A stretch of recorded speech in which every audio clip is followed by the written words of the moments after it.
Escúchame esto y espero que hoy tú me dejes opinar, me dejes hablar con tranquilidad.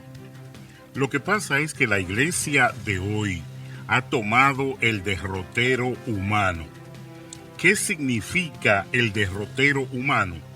Bueno, la humanidad, a nosotros, los seres humanos, 800.000 millones de personas en la Tierra, creemos que la vida es pagar renta, traicionar a los amigos, adorar un trabajo, esclavizarnos, comprar ropa, comprar prendas, viajar a Dubái, viajar a Miami, tener un carro del año. Bueno, hemos simplificado la vida al contrario de lo que dice el Bhagavad Gita, el Prajna, el Saucé, al contrario de lo que dice la Bonsai, de lo que dice Jesucristo, de lo que dice Mahoma, al contrario de lo que dice Júpiter, quien usted quiera señalar.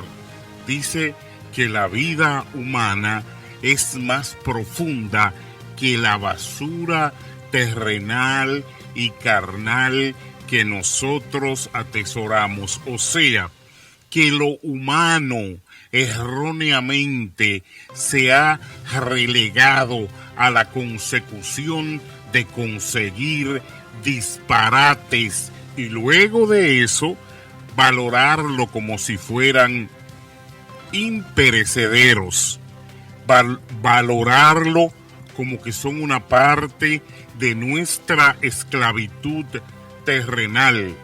Yo no puedo esconderme detrás de este micrófono para que miles de oyentes crean que lo que yo estoy haciendo es exactamente lo único correcto en el mundo, porque todos tenemos la oportunidad de corroborarlo.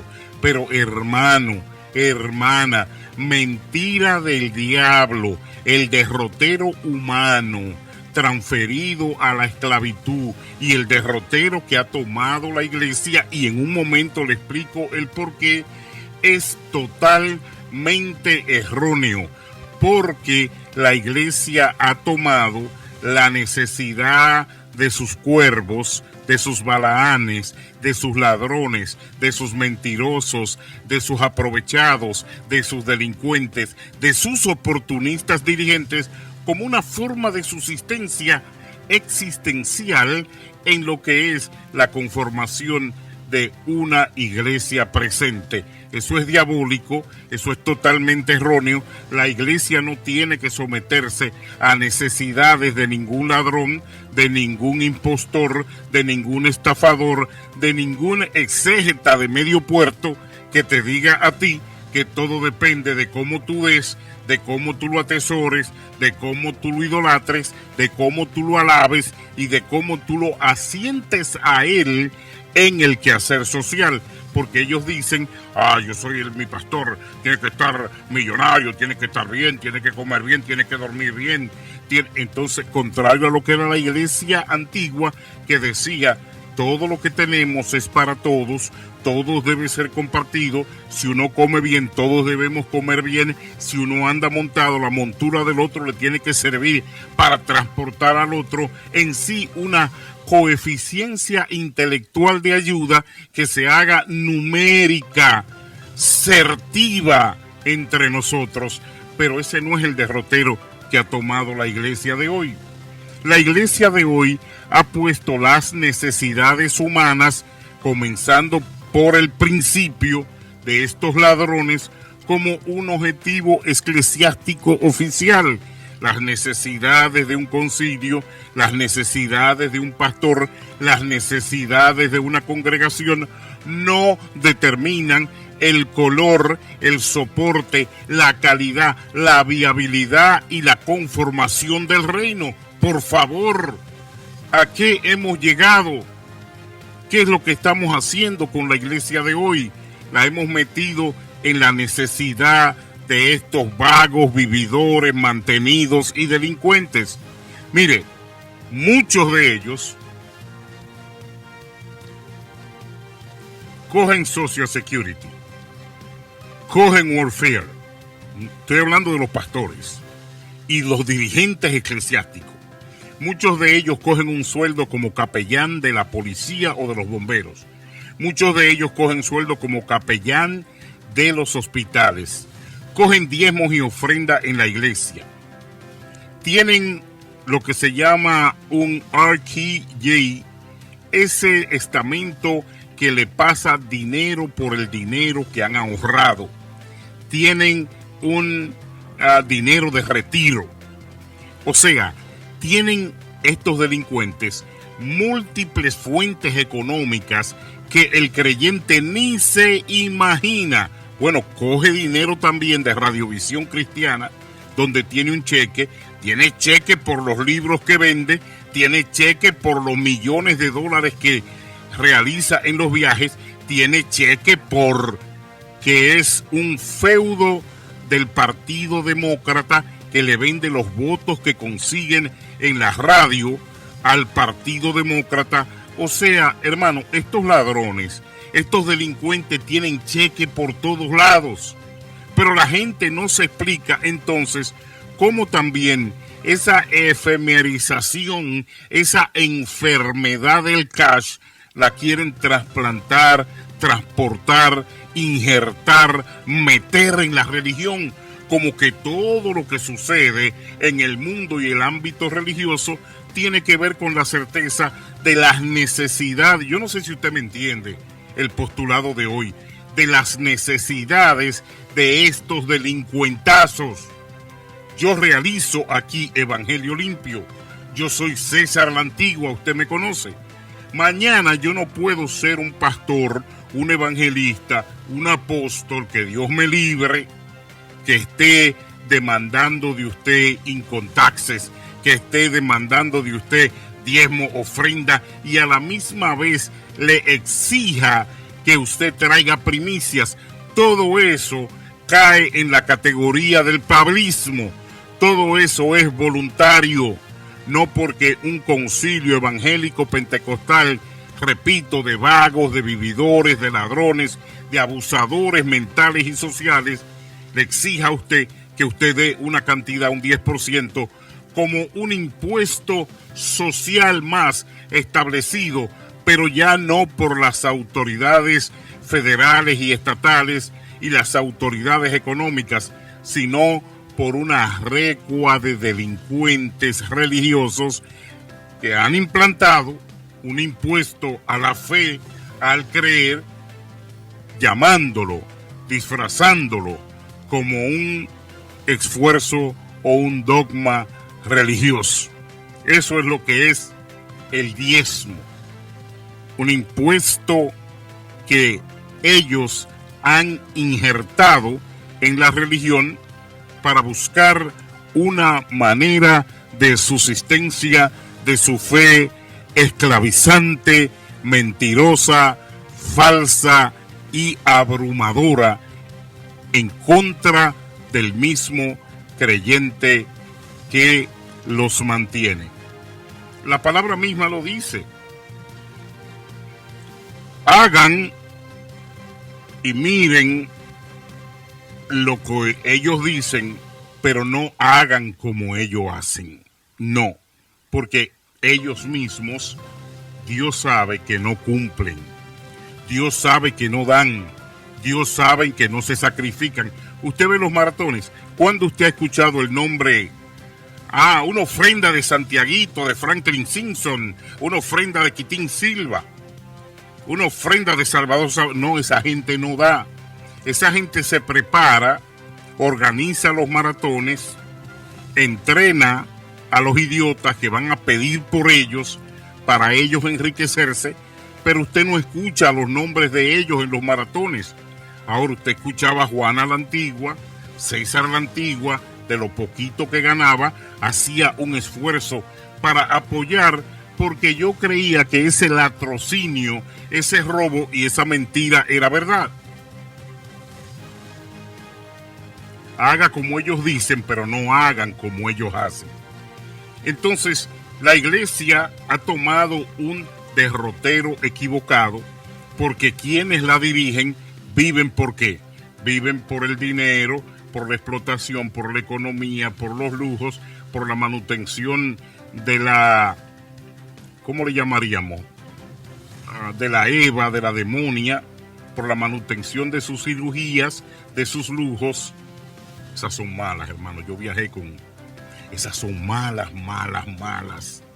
Porque están conscientes las satánicas y diabólicas de que los microbios maridos lo único que sirven es para pedir.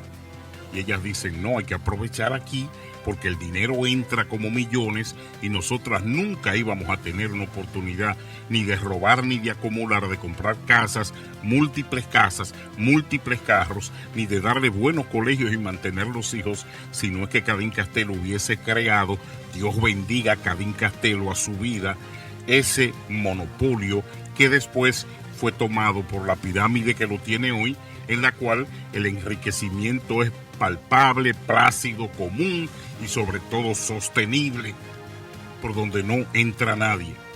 Entonces la iglesia, el derrotero que ha tomado es muy parecido a la situación de los que la dirigen, una situación de necesidad, de ausentismo de fe, de relación con el pueblo, de correlación con la gente, de ambivalencia, ambiguismo.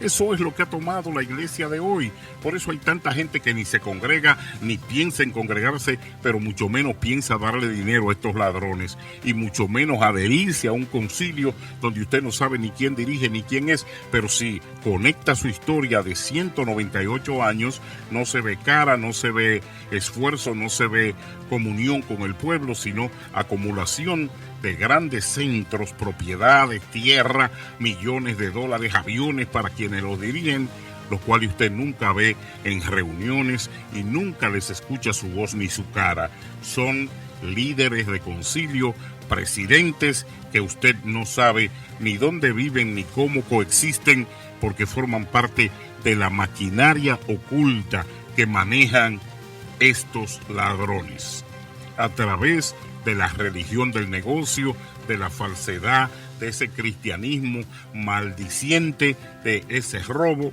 Miren, para cerrar, hay muchos que ahora están pidiendo el income tax. Una vez yo estaba en la iglesia con mi esposa y el niño tenía 6 años. 6, mi hijo. Y un pastor donde visitábamos, porque yo llevaba el mensaje y predicaba ese día, comenzó a pedir los income taxes. ¿Cómo lo hizo? Oh, ya es marzo y los hermanos no han traído los income taxes. Imagínese usted esa iglesia llena de sur y centroamericanos, algunos boricuas, algunos dominicanos, gente pobre, gente buena, pero atropellada por este tipo de delincuentes. Y comenzó a pedir los income taxes y hablar de que la hermana fulana había traído todo, de que faltan los taxes de 23 personas. Yo me quedo mirando a Juana y me quedo mirando al niño. Subo al escenario, predico, traigo... ¿Cuál fue el mensaje? El mensaje, las chancletas del peregrino, las sandalias del peregrino. No me pregunte cómo, yo después se lo predico.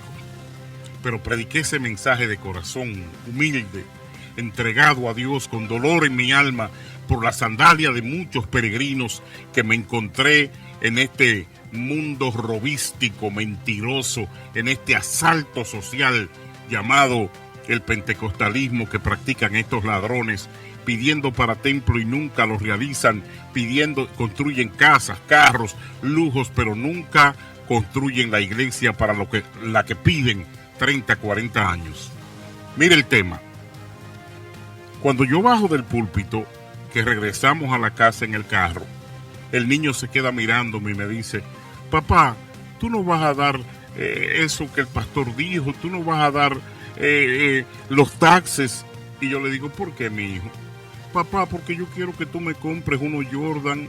En la escuela me hacen mucho bullying porque yo no tengo unos tenis de marca.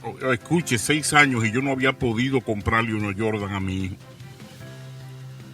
Mi esposa y yo nos agarramos, lloramos y dijimos, Dios mío, porque Los incontaxes cada año de la gente pobre en esta nación es para comprarle un hotenito a los hijos, es para pasar unas vacaciones que ellos se las merecen después de 9 meses en una escuela con frío, con mucho frío el invierno, mucho sacrificio, muchas noches sin dormir, inclusive a veces hasta hambre pasan para irse temprano a la escuela.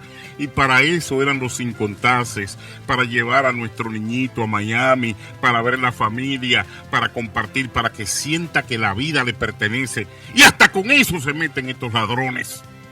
Y hasta eso, porque cuando usted le quita los taxes a una familia pobre, usted los está dejando desnudos por todo el año. ¿Qué son los taxes para la gente que nos ve en Latinoamérica? Son el reembolso de los impuestos que el gobierno les delega a la familia, y mientras más niños, un poquito más le ponen a usted para que pueda vestirlos durante el año, para que pueda comprarle una mochilita, para que pueda comprarle unos zapatitos para la escuela. Y estos cabrones, estos malditos, estos ladrones, estas prostitutas, esta desgraciada, le obliga a la iglesia pobre, a los infelices, a los tontos, le obliga a quitarle los taxes. Eso es ilegal primero. Te va un abogado y le dice: la pastora me está obligando a que yo, para mantenerme en la iglesia, le entregue mis incontaxes. Eso es federal, ladrona. Eso es federal, ladrón. Por eso es que yo no me oculto detrás de este micrófono para decirles a ustedes la verdad. Delincuentazos, ladrones, extorsionadores. Jesucristo no los mandó a ustedes a eso. Ustedes están peor que la Iglesia Católica. Ratas, rastreros, delincuentes, perros falderos, asquerosos. Y mientras más se ocultan en la sombrilla de un concilio, más ladrones son. Créamelo, de corazón se lo digo. Mientras más yo soy del concilio, soy fulano, yo soy presbítero, obispo. Ladrón, miserable. Porque usted ve todas estas cosas que están pasando en la iglesia, pero usted no lo escucha a ellos hablando de esto. Usted no los escucha, no opinan. Están sordos, están ciegos, están mudos. ¿El por qué? Porque no les interesa que el pueblo se informe. No les interesa que el pueblo esté consonantemente informado, porque a ellos estas cosas no les gustan. Pidiendo los incontaxes, yo le dije a mi hijo: no, papi, no. Y fui y le compré su Jordan. A nosotros no nos daban mucho al año, nos daban $800,000 porque no mentíamos en la planilla para obtener mucho del gobierno, pero tampoco teníamos muchos hijos, teníamos solamente uno. Entonces hay gente que pone hasta el perro, el gato, pone a todo el mundo en el apartamento para que le den 3,000. A nosotros nos daban $1,000 al año, 800, pero de eso sacábamos para comprar nuestro vuelo a Miami, o para que Juana fuera a Santo Domingo con el niño, o para comprarle su ropita, su mochila, y también sus Jordan, que le gustaban y que en la escuela le hacían bullying porque nosotros le poníamos zapatitos baratos, gente pobre como podíamos. Eso lo tenemos aquí en el recuerdo. ¿Por qué? Porque así operan estos caníbales, estos delincuentes económicos, estos sinvergüenzas, y es que la iglesia ha tomado ese mismo derrotero. La iglesia no puede subsistir por aspiraciones mundanales, sociales, económicas. La iglesia no puede subsistir por las aspiraciones de estos ladrones de concilio, acumulando propiedades compradas con el dinero del pueblo para seguir enriqueciéndose, sumando, creando. Yo no sé a quién le van a dejar toda esa porquería, a quién le van a dejar toda esa madera, todo ese cemento, todo ese terreno.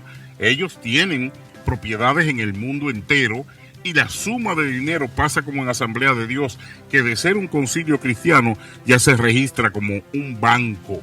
es una banca millonaria que juega y camina en Wall Street. Si usted no lo sabe, Asamblea de Dios, investigue dónde va su dinero, cuántos millones tienen, quiénes son los ejecutivos, qué hacen y cuál es la cantidad consuetudinaria y la suma de sus billones, porque son billonarios. La mayoría de los concilios, ese es el mismo esquema. Nuestro tema de hoy: la iglesia no puede seguir caminando en el derrotero de lo que caminan aquellos que en realidad viven por la paca, por la paja, por el mune, por el dinero, por la moneda, por la plata, por el oro, por el níquel, por la bauxita, por el cobre. Viven por el oro, y ahora se suman algunos más. Viven y piden en el altar. Algunos están pidiendo: si usted tiene Bitcoin, coja su testamento y déjelo a nombre del pastor o del concilio. Recuerde que Dios le va a pagar. Recuerde que el Bitcoin es una moneda que se está fortaleciendo y el pastor necesita. Su hija se va a casar en Europa. Su hijo está buscando formas de invertir en la bolsa de valores y el pastor tiene que estar bien. Escuchen, esos son aristócratas del robo, de la manipulación y de la mentira. Ahora el gobierno de Estados Unidos está investigando la influencia de las plataformas del internet en los jóvenes y en la gente, la influencia maligna y dañina. La están investigando de manera seria. Yo me pregunto, ¿por qué el gobierno federal de Estados Unidos y del mundo no investiga las sectas religiosas? Tienen peor y es más dañina la influencia de las sectas religiosas que de la tecnología, porque aparte de que son dañinas, malignas, diabólicas, también usan la tecnología a través de la cual llegan. Dicen que los mormones se han acrecentado usando la tecnología, igual que el catolicismo, en un 35% en sus niveles. No tanto entre los pentecostales, entre la iglesia evangélica pentecostal, porque son cavernícolas y por maldición algunos sí han encontrado apoyo en la tecnología para lanzarse en pos del dinero que buscan y persiguen. Pero ¿por qué, si están investigando a Facebook, a Twitter, están investigando a Instagram, están investigando a WhatsApp, ahora la influencia dañina que tiene en la sociedad, en la gente, por la pornografía, por el juego de azar que se ha multiplicado en las plataformas cibernéticas? ¿Por qué no investigan a las sectas evangélicas?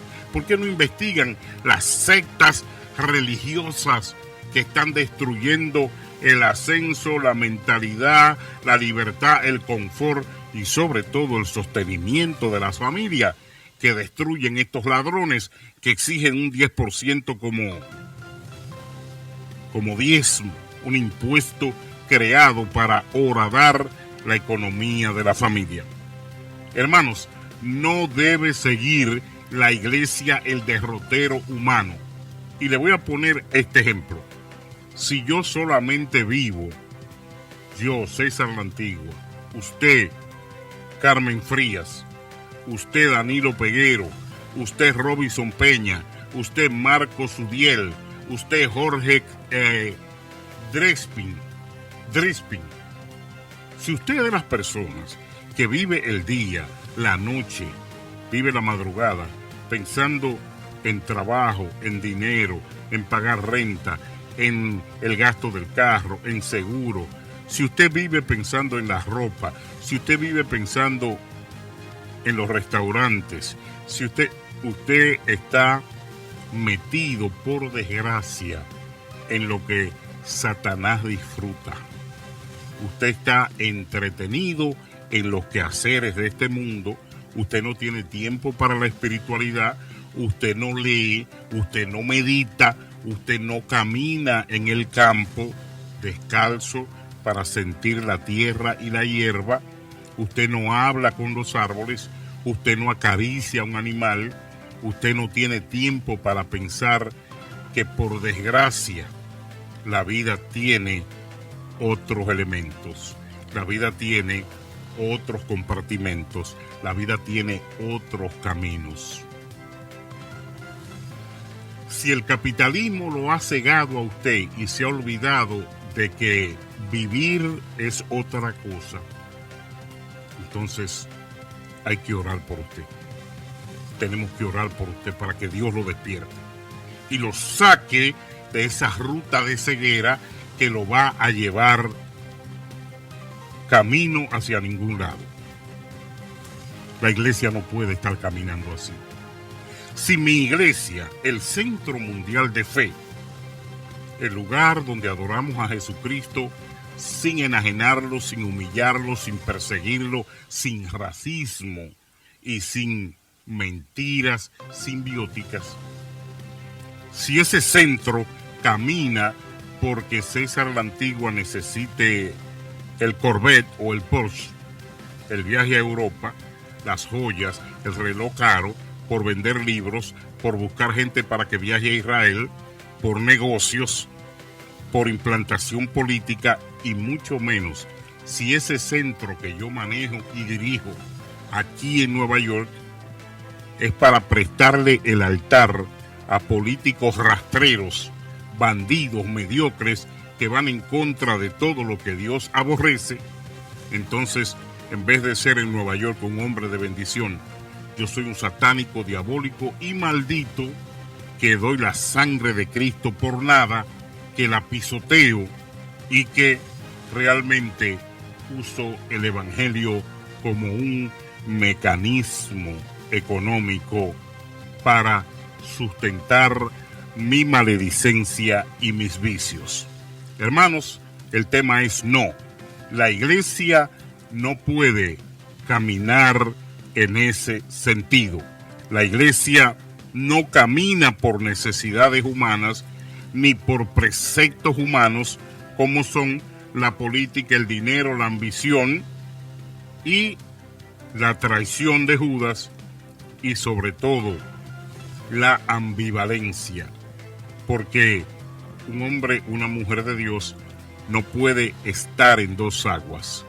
La iglesia tampoco puede estar en dos aguas. No le conviene a la iglesia creer que las actitudes del mundo son su lineamiento para operar. Yo no sé usted, pero así pienso yo. Dios te bendiga y gracias por escucharnos. Yo soy César la Antigua, Evangelio Limpio en Radio Espiritual Mundial Nueva York.